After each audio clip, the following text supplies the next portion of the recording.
Hello, my name is Prime, and welcome back to ETS Showcases, and welcome to the 1.56 open beta update for ETS2. This update is bringing many new features, and I'll talk about that in today's episode. And in fact, what you're seeing here is a combination of a few of these features, specifically the HS Tuning Pack update and the CZ LOKO locomotives that have been added to ETS2. So with that said, we're going to be driving this Volvo FH6, hauling this CZ LOKO 1000 from here in a castle. We're going to head up to Hamburg today, and this is a special transport route, as this is the massive CZ LOKO train that is available now in 1.56. But once again, I'll talk about the details here in just a few moments time. So without further ado, let's get our Volvo started up and get on the road.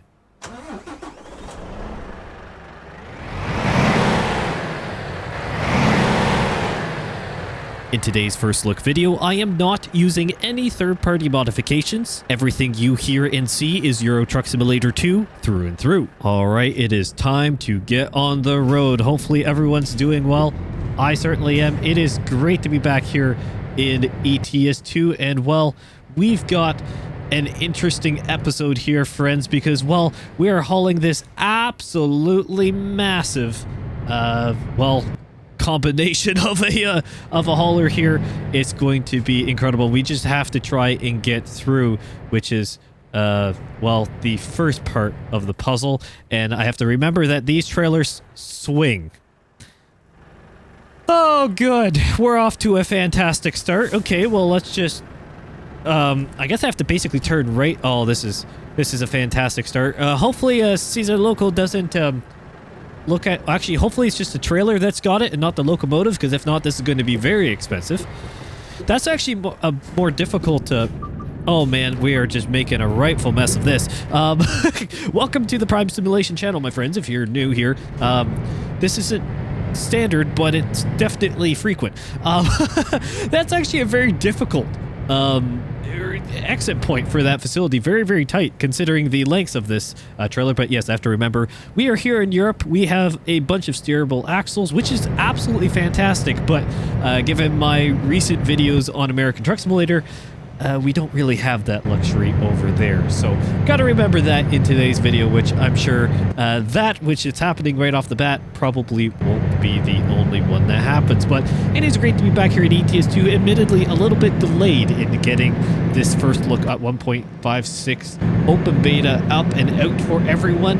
I do apologize. Things happen in life, and well, you've got to roll with the punches. But we are here now, and that's all that matters. In 1.56 for ETS2 is a pretty significant update. For those who watched the 1.56 open beta on ATS, first of all, huge thank you for all the support on that video, but you will know that, well, 1.56 on ATS, while significant, isn't maybe the most feature-rich compared to, well, here in ETS2. A number of DLCs are getting updated, and plus some more usable content, shall I say, which is always exciting. So let's start into, well, this truck, of course, that we're driving today, the Volvo FH6. That in itself is not updated, however, the accessories that go with it have been. So the HS, those are the letters I want to say. I was going to say a few other letter combinations. The HS Tuning Pack DLC has been updated, so some of the new bumper, there's some new grills and other elements along with this paint job as well. Some things have been updated and added, along with, of course, making the DLC compatible with a lot of brand new trucks here in ETS2. For example, this Volvo that I am driving today. So that is very great. Any owner of the HS Tuning Pack DLC, you will be able to experience some of these new features for either, or existing features even, for trucks that are maybe just new to the game, or of course some of the new accessories alike. There's a handful of them, mainly once again in the different kind of bars and light bars and so on, and bull bars, all those kind of things. Some really nice features in there. And then, of course, what we are hauling today is one of three brand new CZ locomotives that are available in ETS2. If you do not own the Special Transport DLC, do not worry. You will actually be able to experience, and I'm going to try and get around this corner without destroying stuff. Okay, we didn't need the sign anyways, just push that out of the way. Oh man, the maintenance crews here in Germany are going to be sending me a few bills, which is fine. Hopefully this job should pay well enough. That's not ideal, but we're going to go with it. Do not worry. There are 2 locomotives that will be available in the base game completely free of charge. Absolutely fantastic. They are slightly smaller and can be put on the lowboy trailers typically here in ETS2, which is absolutely fantastic. So you can keep an eye out for that in the job market once 1.56 fully releases, or if you've gone ahead and tried out the beta, well, maybe you've gone ahead and hauled some of these smaller locomotives, albeit. And then anyone who owns the Special Transport DLC can haul this behemoth of this locomotive, the 1000, and well, as you can tell, it is quite long, and despite my ETS2 heavy haul driving abilities, which are decent on a good day, so today is already getting off to a cracking start. It can be a bit of a challenge, but it's a really cool addition. Again, if you own the Special Transport DLC, this is just another free update. Everything in 1.56 is free. Keep that in mind, unless if you do not own a particular, DLC, such as the Special Transport DLC, HS Tuning Pack DLC, or the other DLC getting a bit of a touch up here. Oh man, lots of weight. Let's go a bit slower. I think you can hopefully hear that in the editing. I'll make sure the audio's up high enough, which I normally do. The ramp was so aggressive, and albeit I was moving decent speed, but because my pace vehicle was moving at a decent speed, tires started screeching with the weight going around the corner. So not ideal. Not ideal to say the least, but we survived, so that's all that matters. Good brakes on this Volvo. As I was going to say, the other DLC getting a bit of an update is the Cargable, the Swift Cargable Trailer Pack DLC, the bit of a tongue twister to try and get out. That trailer DLC, the Cargable trailer DLC, is getting a few new trailers, or at least one main trailer type in a few different combinations and some little accessories to go along with it. Again, another free update. Great to see. Can never complain about free updates in my books, and well, if you own these DLCs, you're in for a wonderful 1.56 in terms of new content. And even if you don't, as I said, the season locomotives, you'll get 2 new cargo types that you can haul in the game, regardless of any DLCs that you may own. And now, onto the visual side of things, and this is where we get into the similarities with American Truck Simulator, respectively, that we've had out just a little bit earlier, the Hype Blend feature. So, for those who may not know what this is, Hype Blend is basically the transition between various types of scenery, or especially different kind of elements and different textures and so on. So, say the kind of hill face coming up here with the different crop types, and even the grasses moving along the side of the highway, and just some of the terrain, really. It's the terrain transitions between rock, grass, bush, so on. That's where it's really noticeable, and it just adds some extra depth and more realistic along the way. And overall, across American Truck Simulator, which of course I did that first look video, and today in the first look video here, haven't noticed any performance hiccups. However, obviously things can happen. It is a beta, so keep that in mind. Once again, everything you hear and see is Euro Truck Simulator 2 through and through. No mods in today's video, but it is beta, so things can change between now and official release, which may not be too much longer as of recording this video, admittedly, but that's okay. We're here, and that's all that matters. Again, that Hype Blend feature is just another graphical improvement. Great to see, and again, shouldn't be too performance hindering. You can't disable it from what I know. I didn't see it in any form of options. It's just how the engine processes the different terrains, and in many ways, it's actually a new technique for some of the newer map expansion areas as they hit the brakes on me. Classic Special Transport shenanigans with the lead cars. I guess there was also a speed zone change here. Another thing about these games, the scaling, the realism is great, but it also sometimes leaves very short sections of very slow speeds for what it's worth, but that's okay. Anyways, Hypeland, it's going to be moving forward, especially huge for SES software in terms of their ability to make things more efficient and higher quality as well, basically reducing the amount of layering of textures needed to be able to get a similar effect. Smaller amount of data, more efficient to run, better on the engine, all that good stuff. And now some of the more, well, shall we say, creature comfort things and some user interface updates or UI updates as well. So starting off with kind of a bit of a quality of life, shall I say, improvement, is actually the camera zoom feature. So for example, if I hit my right click button, which is what I always use, a fun fact, it's a press and hold. So it is technically a hold function. So as long as I hold it, it's zoomed in, I release it, it's gone. You can now select on the camera zoom function, depending if you're using, say, a letter on your keyboard or another button alike, or maybe you're using a mouse as well. You can select if it is a toggle or a hold. So for example, hold is what mine is set up as. It has always been set up like that, but I could set it where if I hit my right click button, it will then zoom in permanently until I click it again. So a bit of a user, well, just a bit of, again, quality of life improvement there. Will everyone use that? Probably not. Do some of you zoom in? Maybe you don't in the interior camera, but again, it's there. It's handy to have, especially for someone like me, albeit I already have it on hold and that's how I like to use it, and I'm used to it this way, so I probably won't be changing it anytime soon. But again, it is there if you so choose to use it. And then on the UI side, this is where some of the bulk of the other, shall we say, administrative parts of this update come in.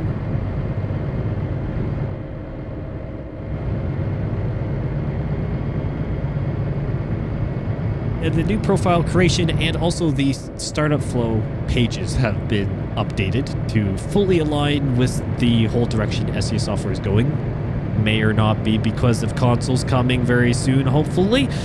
It is actually because of consoles, from all we know, but it's still good to have a bit of an update. So even the profile selection page as well, everything's more tiled and just easier to navigate compared to the standard list. Again, some people will like a standard list, some people like this more modern tiled approach. To each their own. Unfortunately, for those who like the traditional ways of ETS2, the new UI options are here to stay, and they're really not that invasive. Some of the initial revamp of the UI was a little bit more to get used to, but honestly, the current stuff, not really that bad in my view, and especially the new profile creation and the selecting different profiles. The vast majority of people don't run too many different profiles that they're constantly switching between. And in terms of creating new profiles, I guess it depends on how you play, but for example, this save that I am running here with ETS2 showcases has been here since the beginning of me playing ETS2, specifically ETS2 showcases here on this channel. Same goes for my American Truck Simulator series with ATS showcases. That save, same one. It's been just continually updated, expanded, and so on. So I personally don't create too many extra saves, but again, that's just me. I am not you. So you may use that more than not. I honestly won't be probably creating too many profiles in a given year. So that feature doesn't per se give me too much of a ground to stand on in terms of commenting on, because again, I don't really use it too much, but it is nice to see it update to be more uniform with the rest of the UI. And then some of the management screens. So that is the company manager, driver manager, truck manager, garage manager, trailer manager, etc. Those screens have had just a little bit of improvement to them, specifically the left-hand kind of sub-page within it, or a little info page.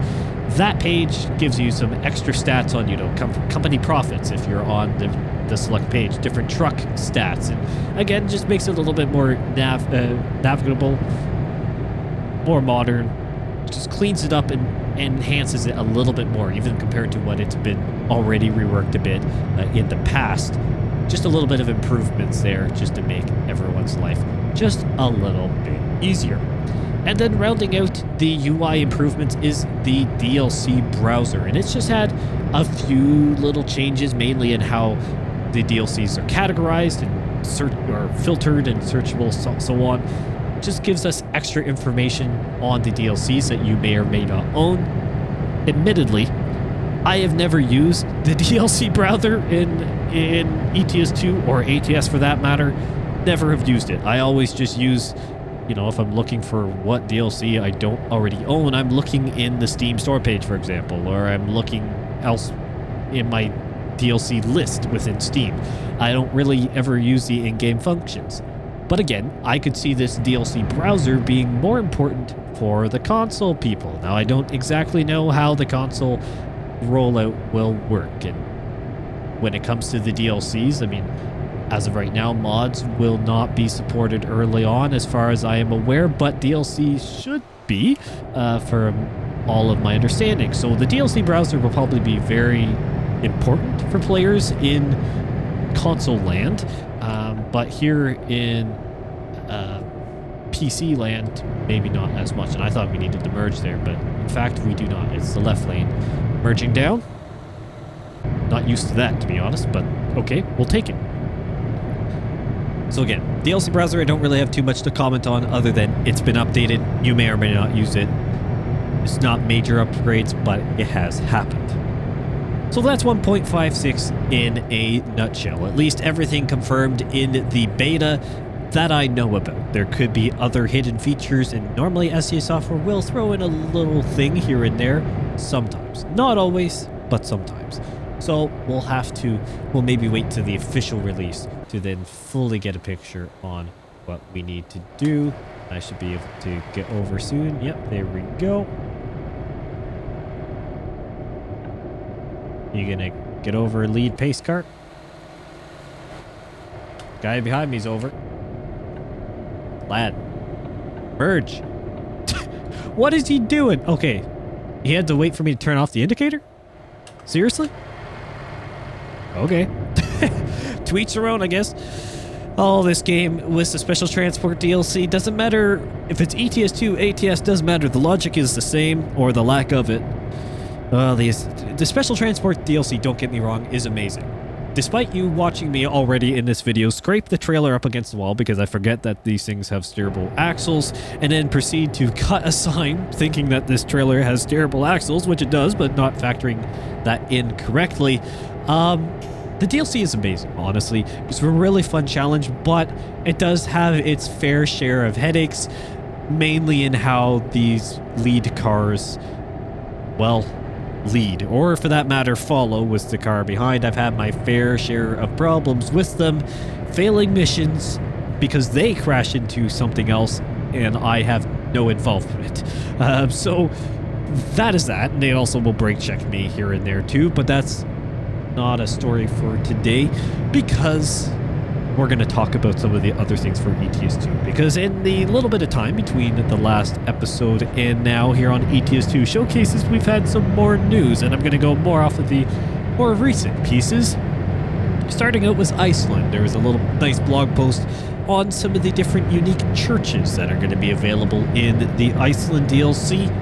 That is going to be really neat to see, and I also appreciate SEA Software for adding something like churches and places of worship into DLCs and their content overall. And I know many of you commented on that, whether it's on the channel or even into, at least I believe someone commented on the channel with that, but I definitely saw it on official SEA Software channels as well. That's something game companies tend to walk around, surprisingly.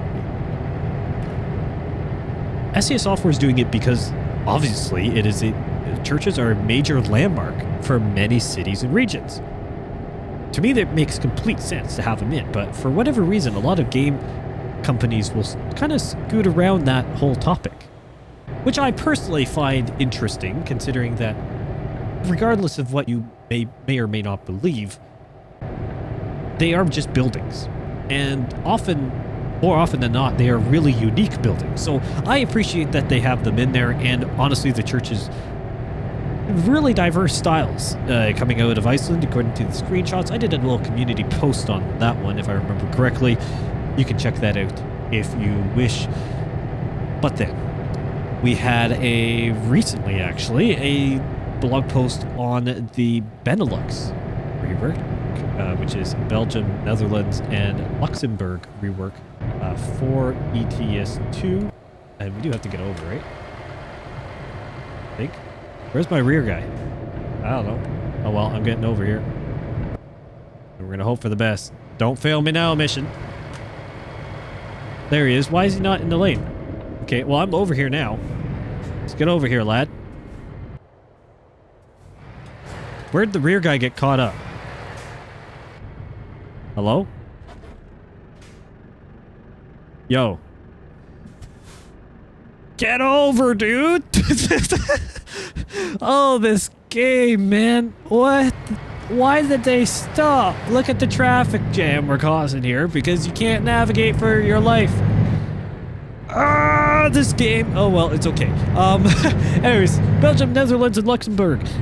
So Brussels, the city of Brussels, has been, or will be, kind of reworked a bit. Of course, a part of that project. Mainly part of the ring road, as far as I know, in some of the extra areas, but of course, major landmarks and so on. The whole region's been touched up, but really great to see that that blog post there for the Benelux rework, a major rework that is underway for here in ETS2, of course, also with the Norwegian rework as well, heading up for the Nordic Horizon DLC, inevitably. But again, Benelux is going to be a great rework as well. However, we also had probably the bigger chunk of news as of late. Not to take anything away from the other map DLCs, but to conclude this video, let's talk quickly about the coaches DLC and the bus stations or terminals. That feature in this blog post on the coaches DLC was pretty important, my friends, because not only did it really... Oh, there's a barrier there. Turn, Prime. Oh, goodness gracious, dude. Europe is... I love Europe, but I really got to get used to doing more of these complicated hauls around these streets. I'm so used to having an immense amount of space to navigate, and I take that for granted every time I play this game. Oh man, a lot of you are going to be laughing in the comments, but it's what I get for being a North American, friends. What I get for being a North American. I take a lot of things like that for granted. Alright, let's spin around here without taking out the light post. Fantastic. Anyways, buses, the coaches. The bus stations, there's going to be a lot of them. So SES Software has been revamping, or they are still underway, with the 7 prefabs, different prefab bus stations, terminals that are already around the ETS2 map. 6 of those are being completely rebuilt from the ground up because they're like a decade old. The extra one that came in was the road to the Baltic Sea, or Black Sea, one of the two. Newer DLC-ish. There was an extra terminal asset that came in there, and it obviously is a bit newer, so it's a little bit lighter of a refresh to get her up all and going, but again, it will be done a little bit as well. But then there's brand new custom depots and just straight up new generic ones as well that will be added to ETS2, and some of the newest DLCs and reworks have already had custom terminals for the various regions included, and this is going to be long-term support. The blog post specifically mentioned it, that future map expansions, reworks, etc. will continually expand this DLC, which is absolutely fantastic to see. And I guess I have to... Well, he's just parking over there, so I'm going to head up this way. I've got to head in and around, I guess. Yep. Okay. We're going to do that then. Can I go through the middle of this? Or do I have to go around? I feel like maybe going around is a smarter play. Nope. I gotta go straight. Okay. Well, that's good to know. Guess we're gonna send it. Because I hit something. Okay, well, let's choose which is this the best one here. There's going to be brand new ones moving forward anyways. That's not going to change. So that's good to see. We're always happy about that. Can't complain anyway. So buses and the different train terminals, or bus terminals, sorry, that is going to be a really interesting one to see. Hello, there we go. Really delayed opening. Took a while to check my papers. Shouldn't take too long. Got a big old train with me. Oh, this is going to be fun. I made it work. Didn't destroy anything too badly, I don't think. I'll take it. Yeah, so buses, that whole thing is going to be really, really cool. There's a lot of depots. There's over 100 prefabs, let alone all the custom bus stations that are going to be around the ETS2 map. And all of these new additions are going to be part of ETS2, the base game, and the respective DLCs, regardless if you own the Coaches DLC. The Coaches DLC will just simply allow you to, well, haul passengers around and then own the coach DLC, or the coaches themselves, as far as I'm aware. So again, very, very exciting times. Great to see that these things are all at play here for ETS2. And I'm looking forward to learning more about coaches and, well, inevitably driving them and potentially getting them stuck at some form of, well, tighter bus terminal that doesn't have as much space. Because as you can tell from today's video, I am Prime Simulation and things don't always go smoothly. But that, in some ways, is the fun part of the channel. You never know what you're going to get. Potentially a rambling mess or something fairly smooth, or the driving is going to be anywhere in between in comparison with my commentary. So, either way. Thank you all so much for watching this 1.56 open beta first look video here on ETS2. It is great to be back, and I'll be doing more content here around the channel, of course. All time dependent on my end, but that is okay. Again, we go with what we get, and I'm happy everyone is enjoying the content, because I am more than certainly enjoying creating the content as well. And I want to know your thoughts. Do you want to see anything here specifically in ETS2? I'll be doing other content revolving around 1.56 here in ETS2 in due course, with some of the other DLCs that have been updated to show off the other, well, mainly the cargable trailer pack, to be able to show off some of that. And again, we'll be around here in ETS2, ATS, and other games respectively more frequently here in the future. Once again, thank you all so much for watching, and I will see you in the next one.